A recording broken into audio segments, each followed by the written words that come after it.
Hey guys, this week's channeled message is for the collective, for everyone, and it is that when you forgive yourself, the trigger becomes disengaged. Period. Self-forgiveness is vital in healing from any toxic relationship or even at work with coworkers, okay?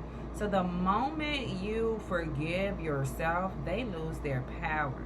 But I'm going to tell you today how they try to trigger those feelings. So, long story short, narcissists and manipulators are people that lack empathy. They know how to mimic empathy to get what they want out of you, but they really don't have empathy. This is created behavior. Narcissists and manipulators, it's created behavior. This is learned behavior. This is how they raise. It usually comes from, I was watching Pastor R.C. Blake's, it's triggered by bad parenting. These horrible assholes in your life had bad parents who either were abusive to them, okay, angry all the time, beating their ass all the time, never spoke directly to their child, always blaming and projecting them onto them. So that's why they do it to others. Or this person neglected their child altogether, was always either at work or in the club. And so this person got raised by the streets or by friends, that were just as lost as them.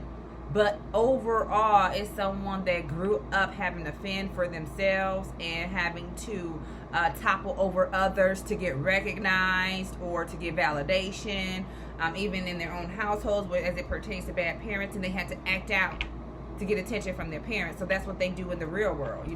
They store people's insecurities as a concealed weapon. This is someone that will get close to you, start telling you all they supposed secrets so you can spill yours, and they're gonna keep all your secrets as a concealed weapon to use against you when they need something from you or when they want to make a fool out of you. Because people like this, they use your insecurities to humble you, to keep you in place.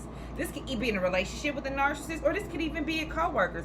They want to highlight your flaws to keep you humble. Anytime someone else, in a way that you know who these people are, is anytime someone else is getting attention, they put on some type of publicity stunt or something to get the attention back up on them. Make up some dramatic storyline or try to get people to feel sorry for them because they were raised to seek approval from others due to their lack of, empathy from their parents as a child. So they are always looking to gain sympathy by others. But them gaining sympathy from others is only for you to drop your guard so that they can, throw you under the bus, okay? So people like this befriend people just to get intel on them. They will literally be hanging with you, taking notes to use everything that they know about you against you, okay? People like this talk about you as a icebreaker to a different conversation, okay? To gain favor by others. They will bring up your personal business that they have kept as a concealed weapon to use when you don't do something they want you to do, or when you tell them no, or when you say I'm not dealing with this abuse anymore. People like this also become very defensive and aggressive when you address their behavior. So that's why you need to realize that this person is only trying to take the attention away from themselves, or literally just want something from you, your attention, your recognition. They want credit for your work because they will literally sit around you and get you to drop your guards just to use it against you because they lack empathy. So when you forgive yourself, when you say, okay, I get it, this person's searching for gossip on me to, whatever the case may be. But the minute you accept your own flaws, pray about it, repent about it, heal from it, okay? I don't give a fuck what you think about me. Why are you even thinking about me? I done already dealt with that shit. I done already healed from it. I done already turned over a new leaf. And to trigger me, or to make to make an example out of me and how I say one thing and it's really another way, you try to get close to me by telling me some fake ass secrets of your own, just to get me to drop my guard. So that when you get enough ammunition to use against this person, when they get enough ammunition to use against you, that's when they're going to throw it up. But guess what? If you've healed from it, you've accepted it. Yeah, I had a failed relationship. Yeah, it didn't work out. Yeah, he's a piece of shit. Yeah, but I've healed from it. I have new love in my life. That did happen. Yes, I moved on. Yes, I played the fool once or twice. What did that have to do with you? Is that helping you in your healing process? Because I'm past it. You know, that's the most they can do. But when they come to you and you still in the thick of it, and they know you in the thick of it because they put in this fake storyline to get you about themselves so you can spill your tea. But once you are no longer affected by it, they lose their power. The trigger is disengaged once you accept that truth from you. Truth about yourself. They can't use it against you. Okay? People like this suffer from imposter syndrome. They talk about other people to keep the attention off of themselves. Okay? They act like someone they're not to get this intel information on you. But these are people that are truly unhealed. You know? These are people that are traumatized.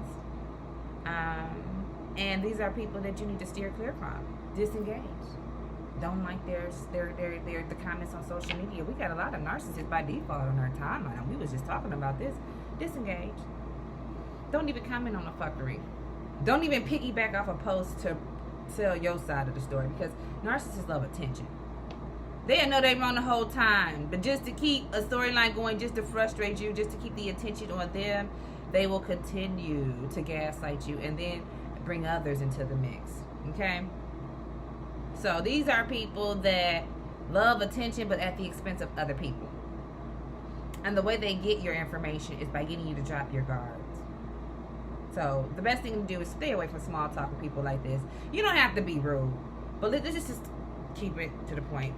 Don't feel the need to feel the silence, because these people make you feel like they will pry and reach for information, okay, just to seem interesting. These are people where you feel like you got to always have an interesting story to keep a conversation going. You always got. So these are people that literally look for drama and gossip in other people's lives to keep the attention on themselves or to keep a story going. Every time you come around them, you feel like you got to have a magnificent day or a story to tell to get attention. Okay? Like, no. It's okay with being silent. Even in the workplace, you know, you at work with somebody and y'all just getting in the morning, it's that awkward silence. It's only awkward if you make it awkward. You don't have to fill in the gaps with this fake ass weekend plans or how they fell through or nothing like that. Enjoy silence. Learn to enjoy silence. Stop all the small talk. That's how people gain all the intel they need from you, from small talk. Okay? And start throwing you under the bus. So, I said all that to say this. Disengage from these types of people. Once you realize that they're trying to trigger you or trying to throw your insecurities or your flaws in your face or on a public platform, disengage. Let this person have their moment. They're trying to gain sympathy, but at the end of the day, once you heal and process that shit for yourself and come to terms with it, they are powerless. Okay? So that's your reading collectively. Love y'all. Peace.